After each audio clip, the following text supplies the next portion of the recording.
bienvenue.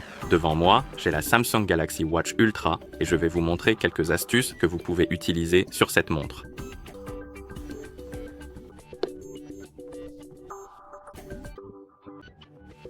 Tout d'abord, je vais vous montrer les raccourcis des boutons. En gros, par défaut, vous avez un raccourci comme en appuyant 2 fois sur ce bouton du haut, cela vous ramène à l'application utilisée précédemment. Maintenir le bouton du bas ouvre le portefeuille, et appuyer sur ce bouton, par défaut, ouvre le menu d'entraînement, mais pour moi ça va être modifié je pense. Oui, ça ne fonctionne plus comme ça, parce que je l'ai changé. Mais par défaut, quand vous appuyez dessus, cela ouvre le menu d'entraînement. Et on peut personnaliser cela. On peut changer la façon dont les boutons fonctionnent, ou dont les raccourcis fonctionnent en gros. Pour cela, il faut ouvrir les paramètres. Alors ouvrons le menu, appuyons sur l'icône des paramètres. Et dans les paramètres, trouvez l'option appelée bouton et geste. Et ici, nous avons le bouton rapide, celui-ci le bouton orangé. Ensuite, nous avons le bouton d'accueil. Je pense que ça va être le bouton du haut. Et puis nous avons le bouton retour, qui va être le bouton du bas. Et nous pouvons personnaliser leur comportement. Donc l'action, en gros, détermine ce qui s'ouvre. Par exemple, nous avons un enregistreur vocal, mais vous pouvez le changer pour Samsung Health, le chronomètre, la lampe torche et d'autres choses comme ça. Sélectionnez l'une d'entre elles et disons que je vais ouvrir la lampe torche avec le bouton d'action rapide. Et une fois que vous avez sélectionné l'option, vous aurez l'autre chose qui est démarrer l'action avec. Et nous avons appui court et double appui.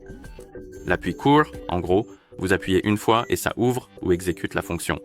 Mais pour le double appui, il faut appuyer 2 fois rapidement. D'accord, donc maintenant si je double appuie sur le bouton, ça va allumer la lampe torche. Et si j'appuie à nouveau, ça devrait l'éteindre.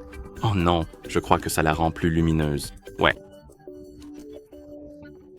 Comment je l'éteins? Probablement en appuyant sur le bouton du bas. Ouais. D'accord, donc ça c'est le bouton rapide.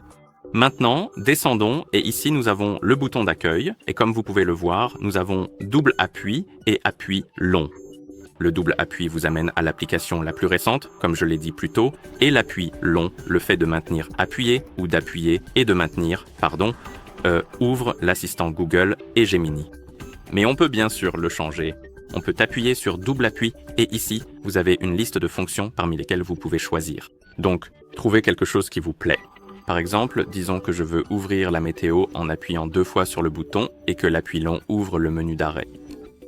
D'accord, et maintenant, quand j'appuie 2 fois sur le bouton du haut, ça ouvrira l'application météo, et si je reste appuyé dessus, ça ouvrira le menu d'alimentation. Et c'est pareil pour le bouton retour. On peut appuyer sur appui court, et ici, on peut choisir d'aller à l'écran précédent ou d'afficher les applications récentes, et c'est à peu près tout pour le bouton retour. Donc, vous ne pouvez pas modifier l'action d'appui long pour celui-ci. D'accord, donc ensuite, en plus des boutons, nous avons les gestes et on peut en gros les activer en appuyant sur l'interrupteur ici. Et vous avez double pincement, secouer et tapoter. Et en gros, vous pouvez les activer puis leur attribuer une fonction ou plutôt définir ce qui se passe. Donc si vous êtes sur le cadran de la montre, vous pouvez sélectionner ce qui se passe lorsque vous êtes sur le cadran et on a les notifications suivantes ou la tuile suivante.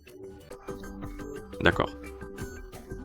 Vous avez le contrôleur de musique. Et vous pouvez mettre en pause ou passer à la chanson suivante. Et vous pouvez en gros changer la fonction pour chaque application juste ici. Et ensuite, ici, vous avez un tutoriel sur la façon d'utiliser ce geste. Et vous pouvez le faire en appuyant ou en pinçant les doigts ensemble. Bien sûr, vous devez porter votre montre, sinon cela ne fonctionnera pas. Ensuite, il y a le geste de secouer et vous pouvez aussi modifier certaines fonctions pour celui-ci. Et celui-ci, ce qu'il fait, c'est refuser les appels entrants, ignorer les alertes et ce genre de choses. Ensuite, il y a le geste de toquer qui ouvre l'application ou l'une des applications. Vous pouvez sélectionner l'application. Et c'est à ça que ça ressemble. Vous faites essentiellement cela avec votre poignet lorsque vous portez la montre. Et c'est à peu près tout en ce qui concerne les raccourcis et les gestes des boutons SH. Nous pouvons revenir en arrière. Nous pouvons également ouvrir les fonctionnalités avancées MMA. Et ici, nous avons une option que je veux vous montrer qui est où était-ce? Ici, lancement automatique des commandes multimédia. Si vous activez cette option et que vous commencez à écouter de la musique sur votre téléphone connecté à votre montre, elle lancera automatiquement les commandes multimédia sur votre montre et vous pourrez ensuite l'utiliser pour contrôler la musique sur votre téléphone. Je trouve cette option assez utile, mais si vous ne l'aimez pas, vous pouvez toujours la désactiver. Et si vous l'aimez, je vous recommande de l'activer. Vous pouvez aussi activer ou désactiver l'option d'afficher la barre en cours lorsque un média est en lecture sur le téléphone. Donc en gros, si vous écoutez de la musique sur votre téléphone, cela vous affichera une petite barre sur l'écran d'accueil, ici, et cela vous indiquera que la musique est en cours de lecture. Et vous pouvez appuyer sur cette barre pour ouvrir les commandes multimédia si vous le souhaitez. D'accord, la dernière chose que je veux vous montrer, c'est comment accéder au menu des applications récentes et comment l'utiliser. Donc, disons que vous voulez ouvrir le menu des applications récentes. Vous ouvrez le menu, puis vous avez cette icône juste ici en haut, et vous pouvez appuyer dessus pour ouvrir les applications récentes. Et ici, vous avez, en gros, les applications qui ont été récemment ouvertes et qui ne sont pas encore complètement fermées. Elles sont comme dans la mémoire de la montre et vous pouvez simplement y retourner en appuyant sur l'application à laquelle vous voulez revenir.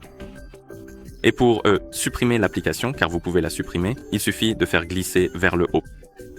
Vous pouvez aussi appuyer sur tout fermer pour les garder, pour les fermer, enfin, pour toutes les fermer plutôt. Et vous avez aussi l'option actif en arrière-plan et vous pouvez voir que nous avons l'assistant et Samsung Health. Peut-on faire quelque chose avec eux? Ah oui, on peut les fermer. D'accord. Donc si vous trouvez que l'autonomie de votre batterie, par exemple, diminue ou ce genre de choses, vous pouvez essayer de fermer toutes les applications. Ou si la montre est un peu lente à réagir, vous pouvez aussi essayer de les fermer. Vous pouvez aussi passer d'une application à l'autre, comme je l'ai montré dans les étapes précédentes, en appuyant 2 fois sur le bouton du haut ou ce genre de choses. Ou si vous allez dans les paramètres, vous pouvez aussi ouvrir le menu des applications récentes en appuyant sur le bouton du bas. Donc si vous allez dans Boutons et gestes et que vous trouvez le bouton du bas, pression courte, nous avons affiché les applications récentes. Et si vous appuyez dessus, cela ouvrira le menu des applications récentes au lieu de revenir à l'écran précédent, comme le ferait un bouton retour. D'accord. Et je crois que c'est à peu près tout. Merci d'avoir regardé. Si vous avez trouvé cette vidéo utile, pensez à vous abonner à notre chaîne et à laisser un j'aime sur la vidéo.